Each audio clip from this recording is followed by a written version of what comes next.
언제나 명쾌한 해설을 해주시는 뉴스 전문가 세 분이 오늘도 스튜디오에 나와 있습니다. 유용화 한국외대 초빙 교수, 하종대 보도본부 선임 기자, 그리고 백성문 변호사 세 분입니다. 안녕하십니까? 네, 안녕하세요. 어서 오십시오.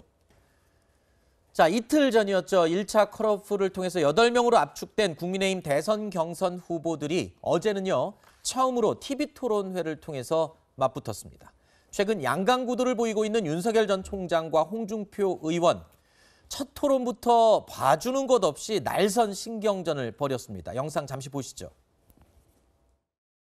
중앙지검장 때는 우리 보수 진영을 괴멸시키는데 앞장을 서고 우리 당에 들어올 때 당원이나 대국민 사과라고도 하는 게 그게 맞지 않습니까? 제가 검사로서의 한 일에 대해서 사과를 한다는 것은 그거는 맞지 않고요. 윤석열 후보님에게 아까 보수 개별의 원죄를 물은 것은 그 당시에 제가 당대표를 할 때입니다. 자고 일어나면 사람이 불려가고 지금도 계속 보수 괴멸에 검찰 수사가 보수를 괴멸시켰다고 말씀을 하시는데 보수 괴멸이 이것 때문에 된 게 아니고 많은 분들은 됐습니다. 후보님께서 당대표 하실 때 아니 뭐 2018년에 그리고 두 번째 지방선거가 가만히 있어 주도권 토론입니다.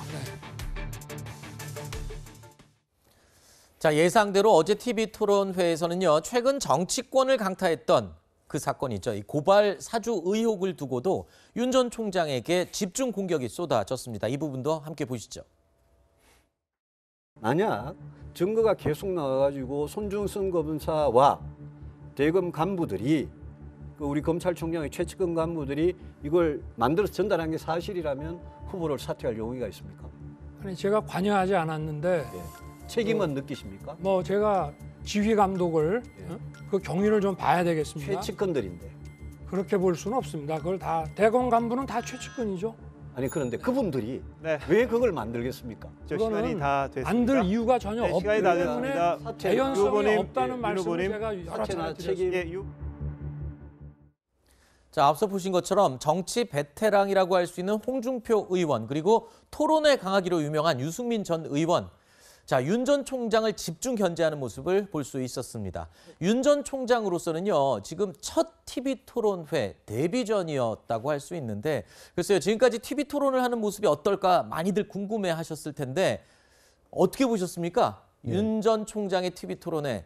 어제 이제 오후 5시부터 1시간 50분에 걸쳐서 이제 처음으로 8명으로 압축된 뒤에 첫 토론회였거든요. 앞으로 이제 5번의 토론회가 더 남아 있는데, 제가 이제 첫 토론회에서 일단 윤석열 전 검찰총장 데뷔전이나 마찬가지인데 거기서 일단은 홍준표 후보하고 그다음 유승민 후보의 공격을 나름대로는 무난하게 받아쳤다 이렇게 생각이 돼요.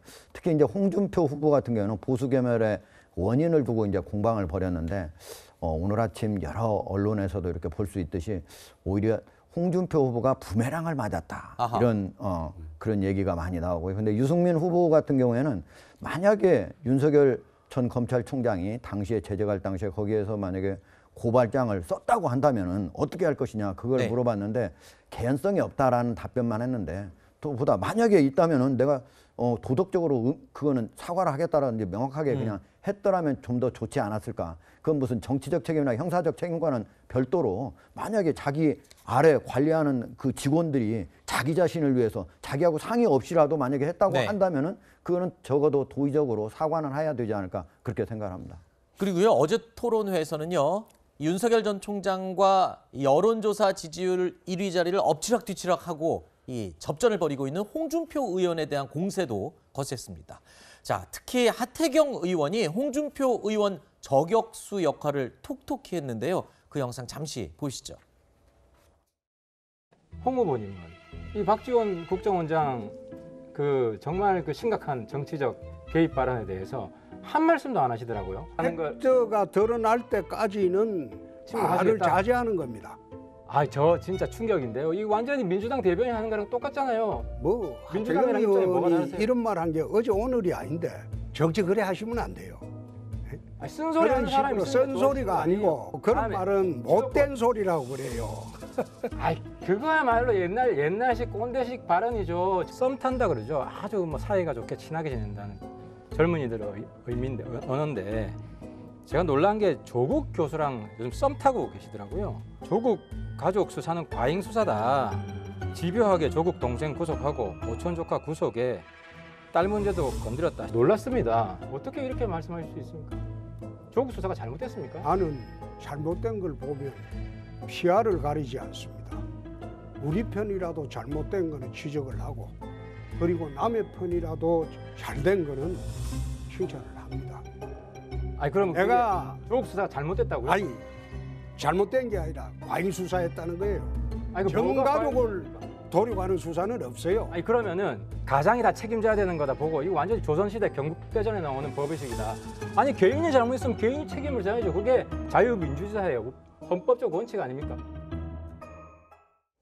유 교수님, 어떻게 보면은 이 하태경 의원한테 홍 의원이 좀 말려 들어간 거 아닌가 이런 생각도 들기도 하는데 일단은 뭐 홍준표 의원을 향해서 조국 전 장관을 비호하는 거 아니냐 이런 비판의 목소리들이 많이 쏟아졌어요. 어제 댓글들도 상당히 많았었는데 일단 홍 의원이요. 조 전 장관에 대한 수사를 과잉 수사다라고 지금 대답을 계속 반복해서 하고 있거든요. 왜 이런 발언을 계속 하는 걸까요? 어제 토론회에서 가장 돋보인 사람이 하태경 네네. 후보죠. 네. 이제 자기 사회 안에 들어가야 된다. 몇 번 토론, 5번인가 4번 토론이 더 있으니까 이제 네. 사회 안에 들어갈지 안 들어갈지 봐야겠습니다. 예, 6번의 지금 토론이 남았습니다. 그래요. 네. 그런 것 같아요. 제가 봤을 때는 이제 홍 의원이 과거에 네. 조국 수사 과잉 수사라는 것을 이제 SNS에 올렸던 거 아니에요. 이제 그걸 갖고서 하태경 후보가 당신은 진영 논리 입장에서 봤을 때는 국민의힘 소속의 국회의원인데 왜 민주당 편을 드느냐, 똑같은 논리로 가느냐 이거 아니겠어요? 결국 네. 민주당 대변인이 아니었는데 홍 후보 같은 경우는 과잉 수사다 이거는. 그리고 자신이 검찰에 있을 때는 이렇게 하지 않았다. 네. 과거에 검찰 관행을 이게 너무나 잔인한 수사 아니냐. 그리고 마찬가지로 그 보수 개미열 수사 윤 총장이 했던 그것도 죽어 있는 권력에 대한 과잉 수사라는 거 아시냐. 그러면서 5단계를 상승해서 중앙지검장이 됐다. 결국 유추해 보면 조국 수사도 과잉 수사를 했기 때문에 제가 해석을 하는 겁니다. 그렇기 때문에 그것은 윤석열 전 총장이 정치적인 지위를 높이기 위해서 과잉 수사한 거 아니냐. 뭐 이런 게 비하인드에 숨어 있는 거죠, 실제로. 네네. 근데 이제 하태경 후보가 그럼 잘못된 겁니까? 수사한 거에 대해서 그런 부분에 대해서 이제 명확하게 답변을 못하는. 그러나 홍준표 후보의 의도는 제가 봤을 때는 그랬던 것 같아요. 네, 알겠습니다. 자, 어제 이 홍준표 의원을 거세게 몰아붙였던 하태경 의원은요. 오늘 오전에도 이런 비판의 목소리를 계속 이어갔습니다.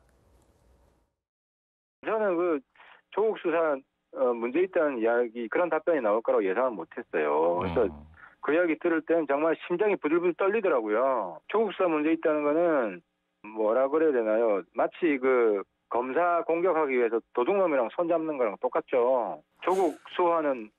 그래서 어제도 보면 뭐 여러 가지 인터넷에 떠도는 게 무야홍이 아니라 뭐냐홍. 이게 무슨 말씀이세요? 조국 수홍된 거냐. 이렇게 비아냥이 돌아다녀요. 그러니까 조국 수호에서 조국 수홍된 거냐.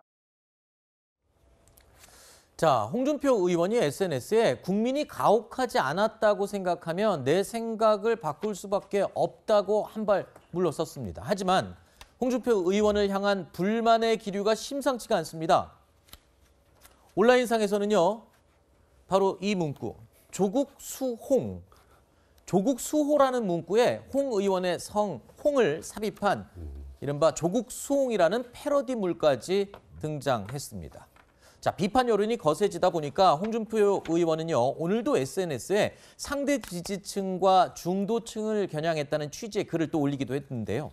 그렇다고 해도 홍준표 의원의 발언은 이 야권 지지자들이나 또는 공정이라는 기치에 민감한 20대들의 입장에서 볼 때는 아주 예민한 부분을 잘못 발언한 게 아니냐. 지금 이런 지적들이 쏟아지고 있습니다. 그러니까 홍준표 후보의 소신일지를 모르겠습니다만 네. 어제 저는 개인적으로 토론에서 가장 점수를 많이 잃은 게 홍준표 후보라고 생각을 합니다. 아하. 지금 저 부분 때문인데요. 그러니까 물론 지금 최근에 이제 홍준표 후보의 지지율이 많이 올랐지만 일부에서는 역선택이다. 이런 취지의 주장을 많이 하는데 네. 결국 저 얘기를 한 게 소위 말해서 민주당 지지자분들의 표를 좀 얻기 위해서 그런 것 아니냐 이런 분석들이 많이 나오고 하태경 의원도 어제 그런 취지로 이제 질문을 한 것 같은데 이번 대선에 어찌 보면 화두 중에 하나가 공정인데요. 이제 과거에 이제 홍준표 후보는 이렇게 얘기합니다. 자기가 검사 시절에는 가족들이 범죄에 연루가 돼 있으면 그중에 대표 가족 하나만 뭐 구속을 하고 나머지 불구속을 하거나 아니면 한 명만 입건하는 게 관례였다. 그래서 지금도 과잉수사라는 얘기를 하지만 사실 죄를 저질렀으면 누구 한 명이 대신 처벌받고 나머지가 다 처벌 안 받는 그런 시대는 지금 또 아니기도 하고 네. 또 지금 이번에 어쨌건 조국 전 장관의 아내인 정경심 교수도 또 좀 유죄 판단이 나온 상황이고 지금 일가들이 다 그렇게 나오는 상황에서 아무리 그래도 이렇게 얘기를 한 건 국민의힘 지지자분들에게는 굉장히 마이너스가 될 수밖에 없다. 그러니까 지금 제 백에 나오는 저 조국송이라는 비아냥이 계속 나오는 것 같습니다. 네. 자, 앞으로도 또 6번의 토론회가 더 남아있기 때문에 어떤 또 활약들을 후보들이 할지 계속 관전 포인트로 보고 지켜보도록 하겠습니다.